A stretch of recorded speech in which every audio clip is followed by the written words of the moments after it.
Well, that was very exciting yesterday. If you did not know, yesterday Insomniac cameoed at Hall H, San Diego Comic-Con, and held a panel for Marvel Spider-Man 2 called Symbiotic Relationships. And at this panel, they revealed a shit ton of things, but in today's video, we're going to be focusing on the story trailer for Marvel Spider-Man 2. In the story trailer, we got a lot of interesting story details, of course, and as well as some crazy confirmations and possible misdirects too. And we got some cool Easter eggs, of course. So with that, let's break down the story trailer for Marvel Spider-Man 2. We're gonna look at every frame of this thing. All right, guys, you ready? Let's do this shit. Or maybe not every frame, but we're gonna look at everything that's new. Okay, so first we start off with a deep kind of emotional talk between Peter and Harry. And I said this in yesterday's video, which, by the way, if you did want to see my live reaction to the trailer, check out yesterday's video. But I said in that video that Peter and Harry look similar, like they're related almost. Is it just me or am I tripping? Comment down below. So yeah, this first scene is essentially just a catch-up talk between Harry and Pete for the first time since he quote-unquote left for Europe. But Harry talks about how, you know, he's been given a second chance and that he doesn't want to waste it, but he needs Pete because essentially, like, I don't know, I guess he kind of just doesn't want to do it alone. He wants Pete to be there with him. But also as well, keep in mind, he says this: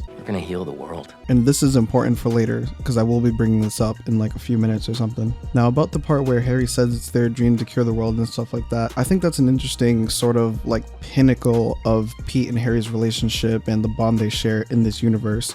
They have a similar goal, or they've had a similar goal since kids, it sounds like, and Harry still wants Pete to be a part of that essentially. After that, we get this really sick scene of Peter and Miles just jumping off a building to swing into the city of New York, and holy shit, guys, this shit looks so fucking beautiful. Like, what the absolute fuck, man. It's so colorful, vibrant, crisp. Like, it's kind of insane, honestly. Then we get a look at what I believe this is probably Coney Island, and this is interesting because there actually are some teases to some potential villains that could maybe be in Marvel Spider-Man 2 or maybe 3, who knows. But let's go over them. So over here on the left hand side, this ride says Big Wheel, which if you didn't know is actually a Spider-Man villain who has, well, a big wheel of mass destruction. Then towards the bottom right hand side, we actually see a place called Hydro Bench, and this is a reference to none other than Hydro Man, who, if you don't know, is a villain kind of like Sandman, but instead of sand, he controls water. And if you also didn't know, his name is actually Morris Bench, hence Hydro Bench. This is a super intriguing Easter egg, I think, at least. Next up, at the top right hand side, we see a ride called Speed Demon, and there is actually a Marvel villain named Speed Demon,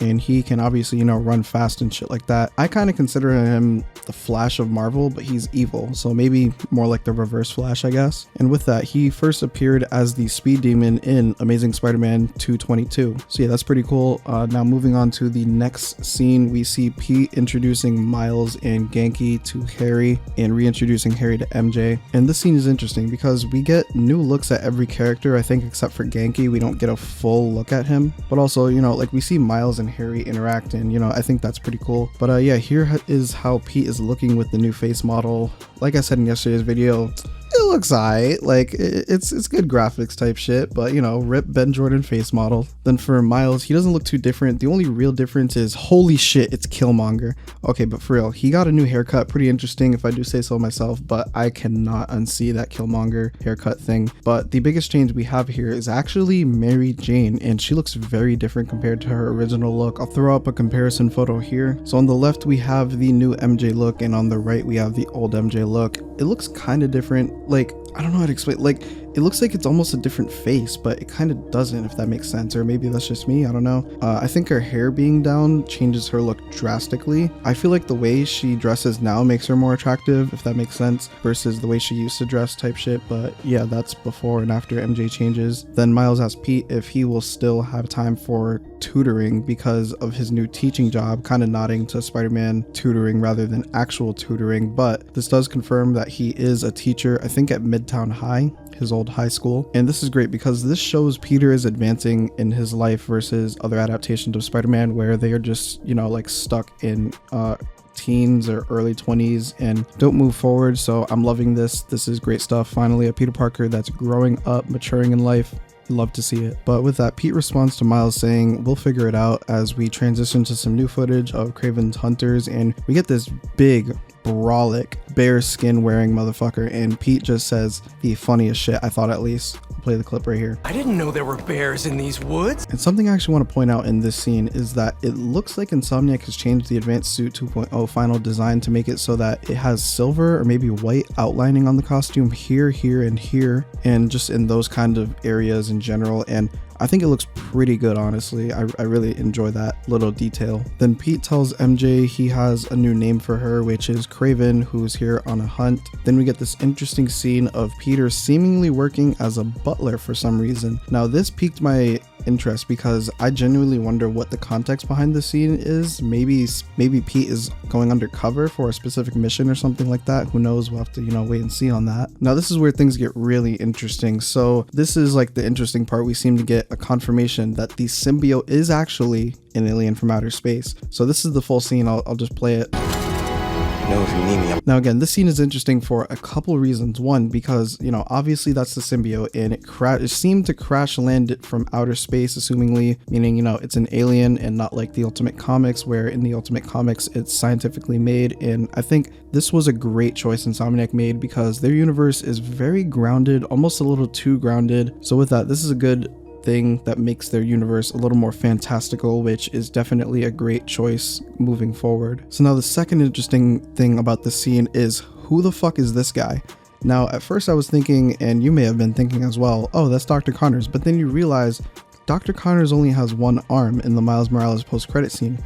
So with that, how could that be Dr. Connors? Well, I'm not sure who that is. So it's kind of hard to see the face fully and stuff like that. Or maybe this could be Dr. Connors before he got his arm torn off. I don't know. Who knows? Maybe it's just some random scientist and I'm looking too far into it. But if any of you guys know, comment down below who that is. Then what's really, really interesting is we get a brand new look at Mr. Negative, aka Martin Lee in Marvel Spider-Man 2, and what he looks like after the events of Spider-Man PS4. Now, this is insane. Bro looks like he is just ready to shoot, stab, and fuck anything up in his path. Is it just me, or does he look like John Wick? Maybe it's just the long hair, I don't know. But let's ask, why is Mr. Negative here? He's actually here because in the trailer, Miles says that Lee knows what he took from Miles, referring to his father back in the Osborn Rally event when he passed away from the explosion. With that, I'm really excited to see what is in store for Miles' story and Mr. Negative. Maybe Mr. Negative will end up being Miles' arch nemesis in this universe or something along those lines. You know what, actually, now that I think about it, okay, so right, Venom is like Spider-Man's arch nemesis, other than Green Goblin, of course. But Venom is a symbol of rage, kind of like how Mr. Negative is similar in the same aspect, like, he has two personalities, one being consumed by rage to fuel his power, whereas Venom, though, instead of two personalities, it's two people, or one person, a human being, and the other being the symbiote. So I think that's kind of a cool aspect. It seems like the characters are like kind of mirroring each other's story, and like in a way, but they're still like different to an extent. The next scene, we see a figure standing in fire, and I'm 95% sure that right there standing is Yuri Watanabe, aka the Wraith, and it looks like she has some sort of chain whips for weapons, which is very interesting, and seemingly she caused all this damage, which is pretty badass, I can't lie. So yeah, that's dope as fuck. Then we see this scene of Spider-Man in his advanced suit about to jump out of a window, but he's talking to someone, and this got me thinking, who the fuck is that? Because I have no clue who this is, but we know this isn't MJ because this person's hair isn't long. So with that, again, who is this? This does seem to be a woman. I wonder again who this could be. Maybe Jean DeWolf, but I have no clue. Or maybe just some new cop buddy of some sort to replace Yuri's old cop buddy role, maybe. Then we get some dialogue that is saying what's wrong with Pete. He's acting different. MJ's begging Miles to help Peter as we see Miles break into a Craven base, it looks like. What the hell's going on with Pete? He's not himself. Go help him. Afterwards, we get this dope shot of symbiote Spider-Man fighting the lizard. He's using his symbiote tendrils to hold the lizard down until the lizard lets out a mighty roar, which does end up harming the symbiote, since the symbiote is famously known to be harmed by fire and loud sounds. Don't mind Pete, symbiote Spider-Man's just getting revenge for that one time lizard got him. Anyway, after that, I can't stop laughing at that meme. After that, we get an interesting scene with the symbiote, where it seems like the symbiote version of the Web Blossom, I think it was, like the Web Blossom superpower where Spider-Man jumps in the air and just fucking webs everywhere. It seems like that's what this is, but with symbiote tendrils. That's super dope to see in action. We get more Miles Craven stuff. I don't know, nothing too crazy here. There's not a lot of context. But then we get a scene with a seemingly younger Harry Osborn before he got into the tank with the symbiote, or again, maybe this is after. Kind of hard to tell if I'm gonna be completely honest. Then we get this scene. You're a fraud, Spider-Man! Then we get this scene of Harry while Venom says, "We're going to heal the world." We're gonna heal the world. And finally, we get our first in-game footage look at Venom. Here it is.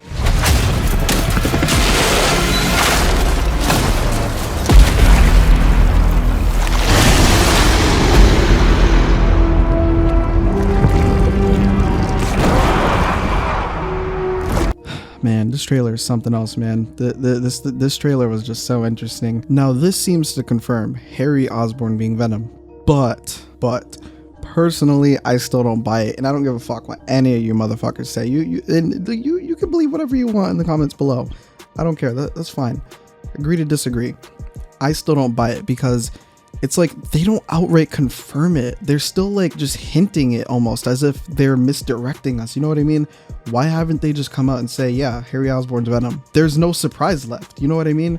So with that, what is the surprise for this game? What are they trying to surprise us with? They're trying to surprise us with who Venom is, but they're misdirecting us, trying to hint it's Harry. You know what I mean? I don't know. Maybe that's just me. I don't know. I still think there's a chance it could be Eddie, but you know, we'll see when the game comes out. With that, that's my trailer breakdown for Marvel Spider-Man 2. What did you think of the story trailer we got? Are you excited for Marvel Spider-Man 2? Make sure to comment your opinion down below so I can discuss all of that with you in the comment section. Thank you for taking time out of your day to click on this video. If you are new to the channel, I cover Spider-Man related scoops, rumors, leaks, confirmations for the movies, TV shows, and the games. Like this video, and I try to upload as much as I can. So if any of that interests you, hit the subscribe button. We're on the road to 4,000 subscribers. If you want more of this type of content, leave a like on the video. Don't forget to check out my latest video on the left if you haven't already. Hope you have had a good day and that you enjoyed the video.